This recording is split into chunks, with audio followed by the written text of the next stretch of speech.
Handa na ang lahat magmula sa aming gamit. Pera, pati na rin ang aming anak. Napakabata. Ang ganda dito. Nag-iisip ako ng lalo.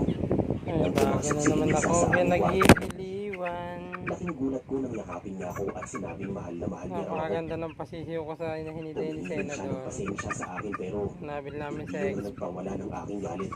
Binabae ka kaya? Alam pala ni Eliza na balak namin tumakas at handa raw siyang tulungan ako. Sinubukan kong sabihan si Kailangan maging Eliza na champion ka sumama. rin kapag lumaki ka na. Pero nadismaya na lamang ako nang tumanggi Di siya. ba?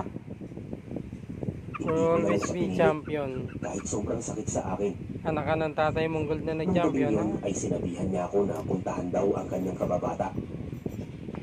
Sinimulan niyang aliwin si Alvin at ang Kapatid nanay pala niya ng tatay. habang buhat-buhat at hila-hila Kapatid ang ng aking tatay mo malaking yung maleta. nag-champion.